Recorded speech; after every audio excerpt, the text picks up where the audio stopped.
See this? This is Thanksgiving cheer. This is called holiday cheer, okay, niggas? This is what people do when they're in a good mood.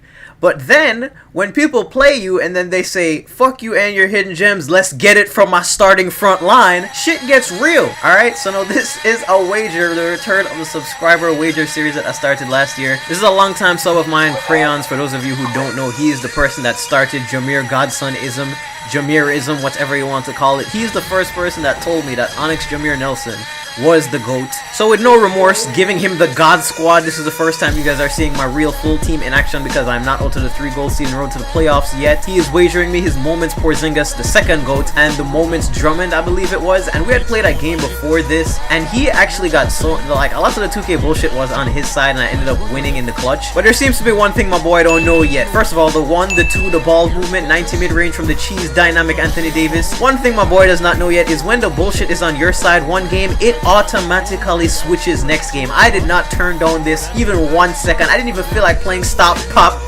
And that's net because that was a 3. I didn't even feel like playing, but I said because all of it was on his side last game, there's a sure thing that it's all going to be on my side this game, and that's exactly what this was. That is how 2K is this year. I know all of you can at least to an extent agree with me that sometimes games feel scripted. Like, you can actually tell when something is about to happen before it happens. You know when momentum is coming, you know what shots them going to hit, you know what shots you might miss even though they're good shots, and I feel it for him. But he was talking shit. I did see the videos he was hitting me with on Twitter, stop pop, and boom goes the dynamite. There's the 3 that I wanted. Amethyst Paul George. He is definitely the most fun card in my team right now. Like, there's no question about it. The best card in the game might be the Amethyst Mellow or the Amethyst Pierce, depending on how you use them. But the Amethyst Paul George is without a doubt the most fun card in my team. I legitimately play games just to use him.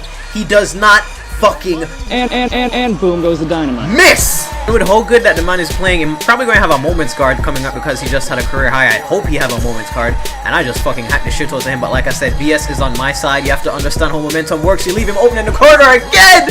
And boom goes the dynamite. If the man don't have a Moments card, I would implore you to sell your whole team and just have him. Like, he is your team. That is all you need in a game. Paul George. I'm this Paul George. I don't know if he would be as OP for everybody else because I play much different this year than last year. I run a lot more plays and I run a set, like an offensive. And boom goes the dynamite. Even Cleveland makes an appearance for me. That's how much shit was on my side. But I run an offensive set where the game runs plays for me automatically, and I react as to what play I want to use and who I want to give it to. Size him up, some real Durant shit, hit him with the hand and then pull up. But that baseline skips it out top. Lillard falls down the middle with the right hand. He didn't do that, did he? Even dynamic Lillard making his appearance, his presence felt. Third string point guard coming in and fucking shit up.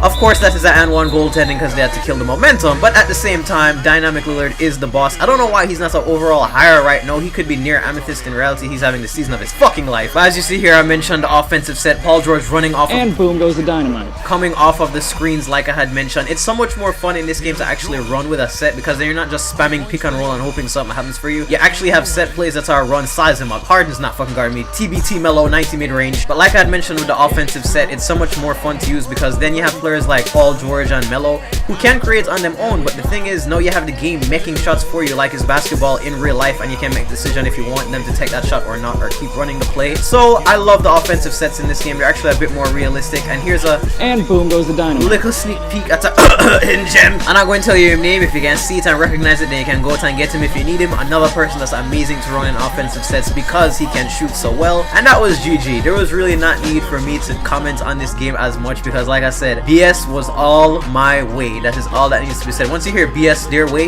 you can imagine what the score is probably going to be before they even play the game. So shouts out to Crayons. The one thing that I say you probably should, first of all, Paul George is the fucking GOAT. 8 of 10, 4 of 5 from 3 Amethyst. And this is the one that is 90 overall right now. They have not boosted anything this week. And after that career high, I wouldn't be surprised to see him go to like a 92, 93. Also, the dynamic Goat Brook and TBT Melo making their stamps on the game. The only other TBTs that I think I want are really the Vince or the Kobe. As of right now, I had just bought Paul Pierce, the Amethyst Paul Pierce, but he was not in this game. But the one reason I could have said you probably lost and the bullshit wasn't on your side is because you're wagering me to GOAT Zingis, and you did not play the GOAT Zingis. What is wrong with you, nigga?